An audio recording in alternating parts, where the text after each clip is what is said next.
नमस्कार, news one India में आपका स्वागत है। आपके साथ मैं धर्मराज सिंह। गाजियाबाद में करंट से मौत के मामले में मुख्यमंत्री योगी आदित्यनाथ ने घटना पर संज्ञान लेते हुए सबसे पहले इस घटना पर संवेदना व्यक्त की है। मुख्यमंत्री योगी आदित्यनाथ ने इस प्रकरण पर जांच के आदेश दे दिए हैं। इसके साथ साथ उन्होंने तत्काल पीड़ितों को राहत पहुंचाने के निर्देश अधिकारियों को दिए हैं। घटना के संबंध में स्थानीय प्रशासन से रिपोर्ट भी मांगी गई है। गाजियाबाद के सिंघानी गेट थाना क्षेत्र में यह हादसा हुआ था, जहां पर करंट की चपेट में आने से 4 लोगों की मौत हो गई। और इस मामले को लेकर मुख्यमंत्री योगी आदित्यनाथ ने संज्ञान लेते हुए सबसे पहले उन्होंने घटना पर शोक व्यक्त किया है, संवेदना प्रकट की है और स्थानीय जिला प्रशासन से इस मामले में तत्कालिक रिपोर्ट मांगी गई है। साथ ही साथ जो प्रभावित हैं उनको हर तरीके से मदद का निर्देश मुख्यमंत्री योगी आदित्यनाथ ने दिया है।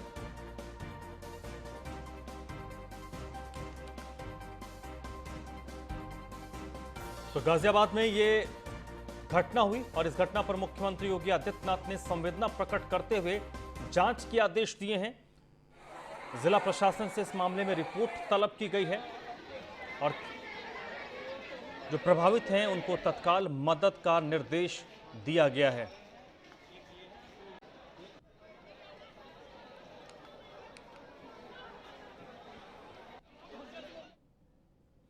और नोएडा के ट्विन टावर के मामले पर भी मुख्यमंत्री योगी आदित्यनाथ ने कड़ा रुख अपनाया है। मुख्यमंत्री योगी आदित्यनाथ ने सख्त कार्रवाई के आदेश दिए हैं। मुख्यमंत्री योगी आदित्यनाथ ने ट्विन टावर के मामले में दोषी अधिकारियों पर कार्रवाई का आदेश दे दिया है। सीएम के आदेश के बाद सीईओ रितु माहेश्वरी ने एक्शन भी लिया है। 2 एसीईओ की अध्यक्षता में एक टीम का गठन किया गया है। मामले में प्लानिंग विभाग के अधिकारी इस वक्त रडार पर हैं। पूर्व में तैनात अफसरों का रिकॉर्ड खंगाला जा रहा है। जमीन की खरीद से लेकर नक्शा पास करने तक में कई अफसर शामिल रहते हैं।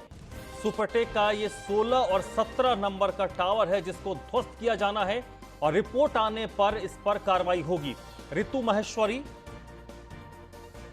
जो प्राधिकरण के सीईओ हैं और वर्तमान में इनको नोएडा यानी गौतम बुद्ध नगर का जिलाधिकारी के तौर पर प्रभार दिया गया है। और जैसे ही मुख्यमंत्री योगी आदित्यनाथ ने ये मैसेज कन्वे किया कि कार्रवाई तो बिल्डर पर हो रही है लेकिन उन जिम्मेदार अधिकारियों पर भी कार्रवाई हो, और इसके बाद ही जिला प्रशासन और अथॉरिटी रेस हो गया है। उन अफसरों के रिकॉर्ड खंगाले जा रहे हैं जिनके कार्यकाल के दौरान नक्शे पास हुए, जमीन की खरीद बिक्री हुई है, उनके रिकॉर्ड्स को खंगाला जा रहा है, उनके कागजात को खंगाला जा रहा है और उसके बाद इस मामले पर कार्रवाई होगी। सुप्रीम कोर्ट ने एक दिन पहले यानी कि सोमवार के दिन सुपरटेक के इस दोनों टावरों को गिराने का निर्देश दिया है।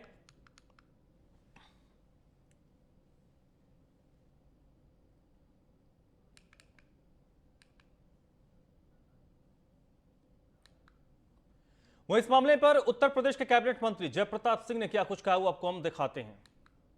उच्चतम न्यायालय का निर्णय आज ये अखबारों में भी प्रकाशित है और ये देखा गया है कि ये 2004 से ये मामला न्यायालय में लंबित था। फाइनल आदेश अब की उच्चतम न्यायालय ने दे दिया है, तो ध्वस्तीकरण तो उनका तो होगा, मगर इसको संज्ञान में लेते हुए कि जो अनियमितता पाई गई है सुप्रीम कोर्ट के माध्यम से, माननीय मुख्यमंत्री जी ने सीईओ नोएडा के अंतर्गत एसीईओ नोएडा को एक टीम गठित करके बता दिया गया है और वो एक समय सीमा के अंदर इस पूरे प्रकरण का जांच करेगी कि 2004 में ज़मीन कैसे अलॉट हुआ था, कहां उसमें गड़बड़ी पाई गई और इसके कौन अधिकारी या कर्मचारी जिम्मेदार है, उनके खिलाफ कैसे कार्रवाई होगा। एक समयबद्ध कार्यक्रम में इसको चलाया जाए। उच्चतम न्यायालय का निर्णय आज।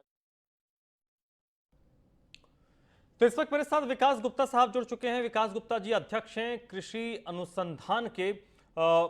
विकास जी, सबसे पहले वेलकम, स्वागत है आपका। ये जो एक्शन हो रहा है, जो कार्रवाई शुरू हुई है, इसका क्या इंपैक्ट आप देखते हैं भविष्य में?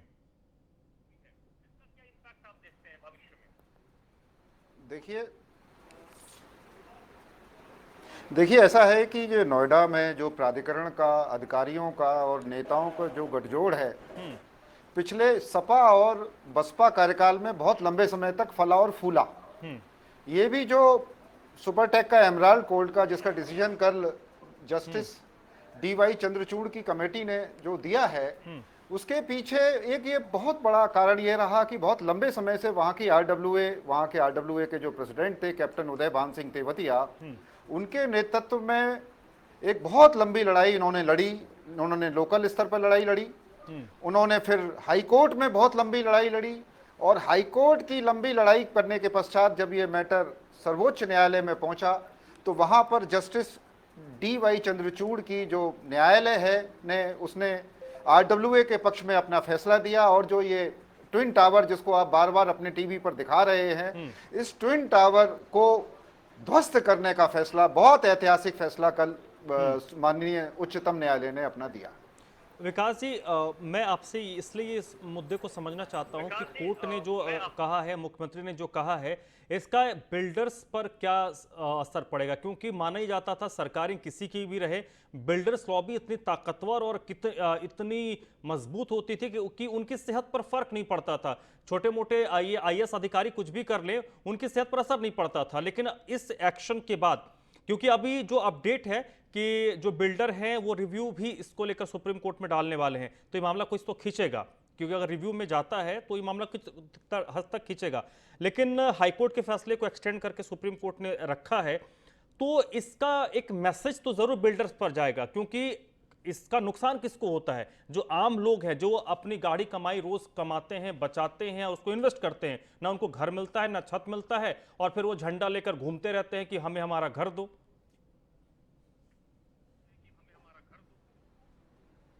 ऐसा है, मैं आपको बताऊं, ये जो ट्विन टावर है ये बिल्कुल नोएडा और ग्रेटर नोएडा एक्सप्रेस वे पर बना हुआ है, और बड़े बड़े आश्चर्य की बात है कि कम से कम लाखों लोग उस रोड से गुजरते हैं, और उस रोड पर एक अवैध निर्माण 30 मंजिला कर दिया जाता है, और उस अवैध निर्माण को कोई देखने वाला नहीं, कोई सुनने वाला नहीं।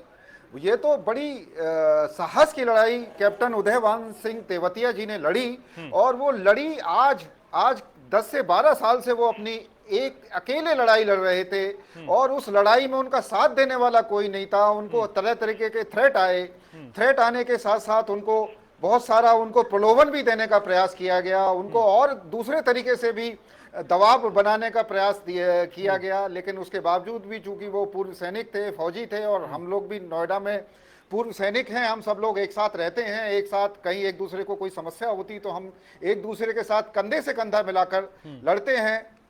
उन्होंने लड़ाई लड़ी, और एक जो मूल प्रश्न आपने पूछा कि क्या इस पर बिल्डरों पर और नोएडा अथॉरिटी के अफसरों पर प्रभाव पड़ेगा, बिल्कुल निश्चित रूप से प्रभाव पड़ेगा।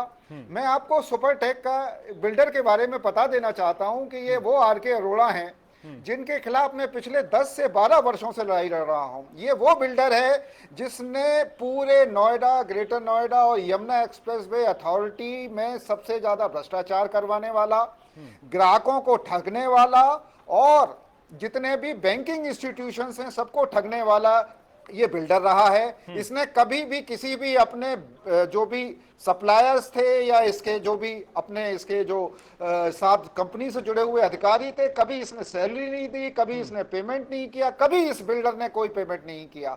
और आज आप ये देखिए कि इतना बड़ा स्मारक जो आपके सामने आप अपनी तस्वीर पर दिखा रहे हैं, 30 मंजिला, ये 30 मंजिला इमारत मेन एक्सप्रेस वे पर खड़ी कर दी जाती है, और इस अवैध निर्माण के पीछे जितने भी लोग थे उनके खिलाफ अभी तक कार्रवाई नहीं होती है। अब मुझे उम्मीद है आज हमारे यशस्वी मुख्यमंत्री जी ने इस पर कार्रवाई, जांच करने के बाद कार्रवाई का आश्वासन दिया है। मुझे उम्मीद है कि इस अवैध निर्माण का जो ये स्मारक आप दिखा रहे हैं बार बार, इसके पीछे जितने भी अफसर रहे हैं, मुझे बताइए कि अब तो एक्शन और कार्रवाई शुरू हुई है। इतनी बड़ी बिल्डिंग एक दिन में तो बनी नहीं होगी, बिल्डिंग बनती रही, और इसको लेकर अथॉरिटी, जिला प्रशासन, अलग अलग सरकारी विभाग, अलग अलग महकमा, सबकी नजर पड़ती होगी। बिल्डिंग बन जाती है, 10-11 साल से मामला भी चल रहा है। अब स्थिति यह है कि इसको गिराने का आदेश हुआ है। लेकिन यहां पर जो जिस गठजोड़ का आपने बात किया, खाकी, खादी और अथॉरिटी, बिल्डर, इनकी लॉबी, इनका जो नेक्सस है ये इतना मजबूत है, इस पर कैसे चोट किया जा सकता है ताकि इनके इस नेक्सस को तोड़ा जाए? क्योंकि जब तक नेक्सस नहीं टूटेगा, संभवतः ऐसी घटनाएं फिर घटित होंगी। एक ट्विन टावर टूटेगा, दोबारा फिर कहीं खड़ा कर लेंगे। मैं आपको बताऊं थोड़ा सा, बैकग्राउंड बताऊं। ये वही जस्टिस डीवी डी वाई चंद्रचूड़ हैं, हाँ हाँ। जिन्होंने यादव सिंह के विषय में भी उन्होंने सीबीआई की जांच का आदेश दिया था। ये वही डी वाई चंद्रचूड़ हैं जिन्होंने जब डीएनडी का जब टोल वे पर जो ऐतिहासिक फैसला इलाहाबाद हाई कोर्ट ने पारित करवाया था, तब आप मुख्य न्यायाधीश हुआ करते थे। यही डी वाई चंद्रचूड़ हैं जिन्होंने कल ऐतिहासिक फैसला सुनाया है। मैं तो ये समझता हूं कि नोएडा, ग्रेटर नोएडा और यमुना एक्सप्रेसवे अथॉरिटी के पीछे जितने भी बड़े बड़े भ्रष्टाचार पिछले सपा और बसपा के कार्यकाल में हुए हैं, उन सभी कार्यकाल में हुए भ्रष्टाचार को पीछे जांच करवाना हो, चाहे दोषियों के प्रति कार्रवाई करवानी हो, चाहे जैसे यादव सिंह जैसा भ्रष्टाचारी अधिकारी जो सपा और बसपा दोनों के कार्यकाल में फला फूला आज वो वहीं डासना जेल में सड़ रहा है, उसके पीछे हम सबको जस्टिस डी वाई चंद्रचूड़ का धन्यवाद देना चाहिए। हम सबको योगी आदित्यनाथ जी का भी धन्यवाद देना चाहिए। उन्होंने कड़ी से कड़ी जांच का आदेश दिया और जांच के बाद अगर कोई भी दोषी उस समय के अधिकारी संलिप्त पाए गए, उनके खिलाफ कार्रवाई का भी माननीय योगी आदित्यनाथ जी ने आदेश दिया है।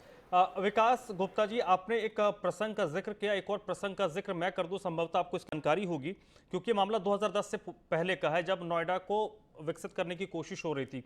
उस दौरान एक केंद्र में मंत्री हुआ करते थे, शहरी विकास मंत्री। उन्होंने कोशिश की थी बिल्डर्स को कंट्रोल करने की, जो आज रेरा कानून है उसी तरीके का कानून लाने की उन्होंने कोशिश की थी।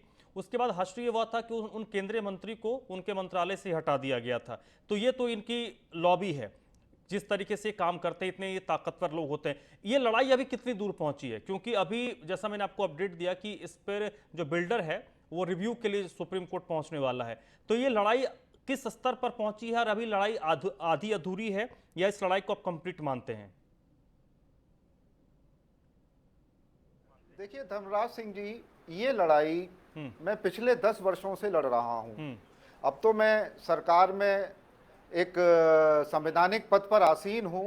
पिछले सपा और बसपा कार्यकाल में और खासकर बसपा कार्यकाल में जब से ये बिल्डरों का किसानों की भूमि एक गलत क्लॉज, इंडस्ट्रियल क्लॉज में अधिकृत की गई और रातों रात इनको इंडस्ट्रियल क्लॉज से हटाकर रेजिडेंशियल बिल्डरों को आवंटित करवानी चालू कर दी गई, तब से ये घोटाला चलता चला आ रहा है। ये चाहे सुपरटेक हो, चाहे वो इस समय आम्रपाली हो, चाहे वो यूनिटेक हो, चाहे वो जितने भी बिल्डर हैं, ये नोएडा अथॉरिटी या ग्रेटर नोएडा अथॉरिटी से पहले मात्र 100 150 फ्लैट बनाने वाले बिल्डर थे। इनको रातों रात औने पौने दामों पर जमीन आवंटित कर दी गई। एक क्लॉज मायावती सरकार 2009 में लेके आई थी, जिसके खिलाफ मैं उसमें जो तत्कालीन लोकायुक्त थे उसके खिलाफ एनके मल्होत्रा, मैंने वहां पर शिकायत भी दर्ज करवाई थी, मैं स्वयं गया था। उसमें मैं आपको बताऊं कि मात्र 5% रेट पर इनको बिल्डरों को जमीन अलॉट कर दी गई और 5% और देने के बाद, यानी कि सिर्फ मात्र 10% देने के बाद इन लोगों को लीज डीड कर दी गई। लीज डीड करने के बाद बिल्डरों को स्वतंत्र थे कि उस जमीन पर जो चाहे वो अपना प्रोजेक्ट लॉन्च कर सकते थे। इन्होंने लॉन्च किया, 10% की कीमत पर इन्होंने 100% पैसा जिनसे इनको बिल्डरों को बनाना था उनसे पैसा ले लिया और इस तरीके से वो 1 के बाद 2, 2 के बाद 3, 3 के बाद 10, 10 के बाद 20, 20 के बाद 40 प्रोजेक्ट बनाने लग गए। इस सुपरटेक बिल्डर ने जो मात्र छोटे छोटे अपार्टमेंट बनाया करता था, मात्र 2 से 3 साल में ये 30-40 हजार फ्लैट बनाने लग गया। आज भी अभी इसका एक बहुत बड़ा प्रोजेक्ट मैं आपको बता देना चाहता हूं, इस बिल्डर का जो ये प्रोजेक्ट है एमराल्ड गोल्ड, इसके बाद एक और नॉर्दर्न आई, आपने देखा होगा ओखला वाइल्ड लाइफ सेंचुरी के पास बन रहा है इतना ऊंचा, वो भी बहुत सारे पर्यावरण के मानकों के खिलाफ वो बनाया जा रहा है। मुझे उम्मीद है कि सुप्रीम कोर्ट उस पर भी संज्ञान लेगी और जिस तरीके का डेमोलिशन का विकास गुप्ता जी, बड़ा सख्त ऑर्डर। इसमें एक पहलू है, इसमें 2-3 पहलू है, एक पहलू के 2-3 पहलू सर इसमें है। पहली तो जो लोग इस पे शिफ्ट होते उनकी सुरक्षा की बात आती है, क्योंकि इनकी जो दूरी है उसको लेकर सबसे पहले विवाद हुआ और पूरा जो मामला आगे बढ़ा इनकी 2 टावर्स के बीच की दूरी को लेकर। दूसरा ये होता है कि कई सारे लोग अपना पैसा इन्वेस्ट करते हैं। एक रिपोर्ट में पढ़ रहा था आज से 1 महीने पहले, टाइम्स ऑफ इंडिया में छपी थी, उसमें यह दिखाया गया कि एनसीआर में और विशेष तौर पर गाजियाबाद और नोएडा में तकरीबन 1.5 लाख से ऊपर ऐसे लोग हैं जो सालों से पोजीशन का इंतजार कर रहे हैं, उनको उनका घर नहीं मिला। आज भी आप किसी सोसाइटी में चले जाइए नोएडा, ग्रेटर नोएडा में, लोग हर रविवार के दिन, छुट्टियों के दिन आपको नारेबाजी करते मिल जाएंगे अलग अलग सोसाइटी के बाहर में।